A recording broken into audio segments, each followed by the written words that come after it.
ছজন বন্ধু একদিন একটা জঙ্গলে গিয়েছিল ক্যাম্পেইন করতে, যেখানে তারা দেখতে পায় একটি অদ্ভুত ইউনিভার্সিটি যার নাম হিল ইউনিভার্সিটি। কৌতূহলবশত তারা ওই ইউনিভার্সিটিতে প্রবেশ করে, কিন্তু এরপর তাদের সাথে কি হয়? তারা কি আদৌ ওই অভিশপ্ত ইউনিভার্সিটি থেকে বের হতে পারবে, যেখানে সন্ধ্যা 7টার পর শুরু হয় মৃত্যুর খেলা, যেখানে একবার কোনো শিক্ষার্থী প্রবেশ করলে আর বের হতে পারে? কি রহস্য আছে ওই ইউনিভার্সিটিতে?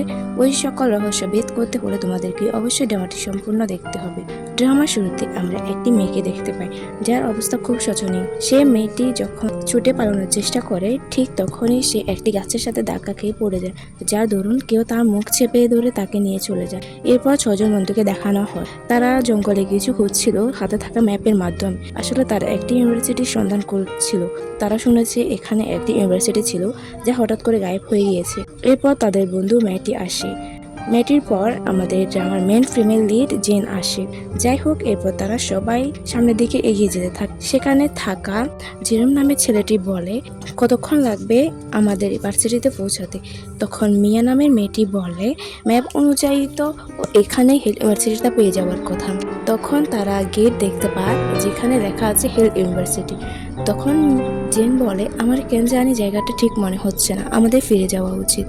কিন্তু মিয়া বলে, আমাদের এত কষ্ট করে এই যে ভার্সিটিটা খুঁজে বের করেছি, কিভাবে ফিরে যাব? তারপর তার বন্ধুরাও সায় দেয়, বলে আগে চেক করে দেখি কেউ আছে কিনা। এরপর যেরকম এগিয়ে গিয়ে দেখে কেউ আছে কিনা। কাউকে না দেখতে পেয়ে হতাশ হয়ে সবাই ফিরে যেতে নিলে কিছু শব্দ শুনে সবাই পিছনে তাকায়, দেখে একজন ব্যক্তি দাঁড়িয়ে আছে। তাদের তাকানো দেখে ব্যক্তিটি তাদের জিজ্ঞেস করে, তোমরা এটা খুঁজে পেলে কি করে?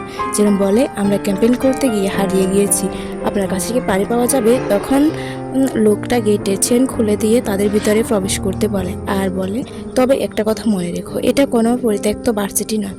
একজন জিজ্ঞেস করে, তবে এখানে কি স্টুডেন্ট আছে? লোকটা কিছুই বলে না, কিন্তু জেন অনেক ভয় পাচ্ছিল ভিতরে যেতে। ম্যাটি তখন বলে, আমাদের তাড়াতাড়ি ভিতরে যাওয়া প্রয়োজন, কারণ সূর্য ডুবার আগে আমাদের বেরিয়ে আসতে হবে। তাই সবাই ভিতরে চলে যায়।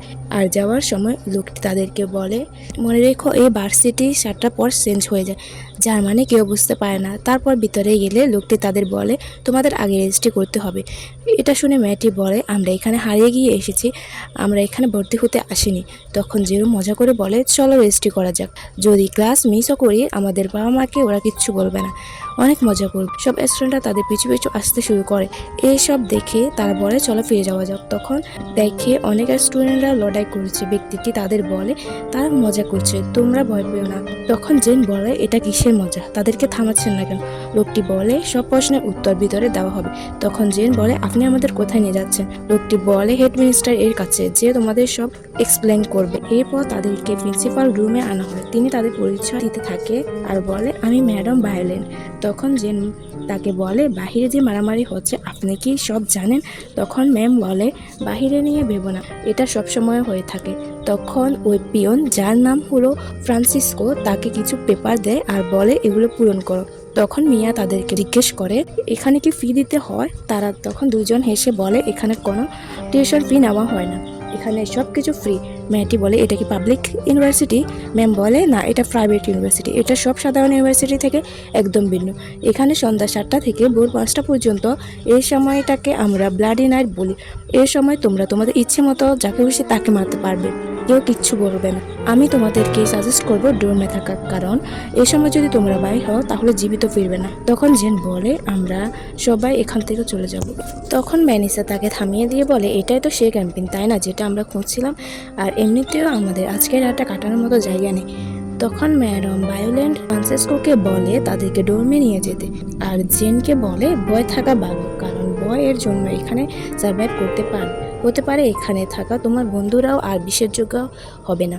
এরপর তাদেরকে হোস্টেলে আনা হয়। সবাই রুম খুঁজতে থাকে আর জেন ভাবতে থাকে, জায়গাটা অনেক অদ্ভুত। তখন মেয়েটি এসে বলে, তুমি কি ভাবছো?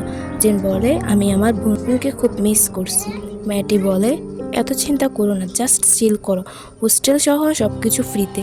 তখন জেন বলে, তুমি তো এখন স্কুলে পড়ো। মেয়েটি বলে, আমাকে তো স্কুল থেকে বের করে দেওয়া হয়েছে, আমি তো আমার মা বাবাকেও কিছু জানাইনি। তখন সে জেনকে বলে, এটা তুমি কাউকে বলো না। তখন জেনকে এখনো চিন্তা করতে দেখে মেয়েটি বলে, এত ভয় পেও না, আর তুমি তো স্কুলের সব থেকে সাহসী মেয়ে যে আমাকে বাঁচিয়েছিল, আমি তোমাকে কিছু হতে দেব না।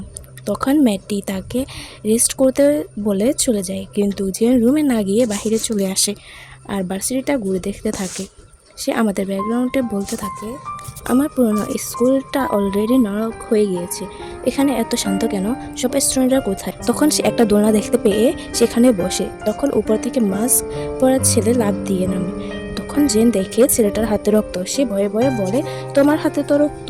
ছেলেটা বলে, এটা আমার রক্ত না, তুমি বলো তোমার নাম কি? জেন তার নাম বললে ছেলেটা বলে, তোমাকে দেখে মনে হচ্ছে তুমি অনেক ভালো মেয়ে, কিন্তু বেশিক্ষণ আর থাকবে না। এ বলে সে ছুরিটা বের করে জেন এর পায়ের কাছে ফেলে দেয়। জেন বলে, তুমি কে? সে বলে, আমি তোমার বন্ধু না, আর এখানে কেউ তোমার মতো না, কিন্তু আমি তোমাকে এখন ফ্রিতে যেতে দিব, কারণ এখন 6:30 বাজে, তোমার কাছে এখনো আধা ঘন্টা বাকি আছে, তাই রুমে গিয়ে সব দরজা বন্ধ করে ফেলো, সবার চোখ এখন তোমাদের উপর। এ বলে সে চলে গেলে জেন ভয়ে সেখান থেকে দৌড়ে চলে আসে। রুমের মধ্যে তার বন্ধুরা কথা বলছিল তাদের ফ্যামিলি নিয়ে। জেরুম বলে, আমাদের বাবা মা আমাদের প্রতি অনেক বেখেয়ালি। তখন উপর থেকে দেব বলে, এমন কিছুই না, আমাদের বাবা মা আমাদের অনেক ভালোবাসে। তখন ভ্যানেসার চিৎকারে ওরা বেরিয়ে আসে। কি হয়েছে জিজ্ঞেস করলে বলে, এখানে ওয়াইফাই নেই, আমার ইনস্টাগ্রামে ফলোয়ার্স হয়তো আমার অপেক্ষা করছে। এ বলে সে মেকআপ বের করতে থাকলে মিয়া বলে, আমরা এখানে ভয়ে আছি আর তুমি মেকআপ নিয়ে পড়ে আছো। ভ্যানেসা বলে, সুন্দর থাকা বেশি ইম্পর্টেন্ট, আমি যদি মরেও যাই আমি চাই আমাকে সুন্দর দেখাক। ঠিক তখনই জেন ফিরে আসে আর সবাইকে বলে তার সাথে একটা ছেলের দেখা হয়েছিল যার শরীরে রক্ত, সে আমাদের ওয়ার্ন করেছে। জেন বলে, আমরা এখানে এসে অনেক বড় ভুল করেছি, এটা কোনো মজা না। সবাই বলতে থাকে ছেলেটি হয়তো তার সাথে মজা করেছে। আর তখনই 7টা বেজে গেলে অ্যালার্ম বেজে ওঠে। ঠিক তখনই সবাই তাদের দিকে আসতে গেলে সবাই তাড়াতাড়ি করে দরজা টেনে ধরে। বাইরে একজন আরেকজনকে নির্মমভাবে খুন করতে থাকে। এরপর সকালে তারা ভায়োলেন্টের কাছে এসে বলে তারা এখানে থেকে চলে যেতে চায়।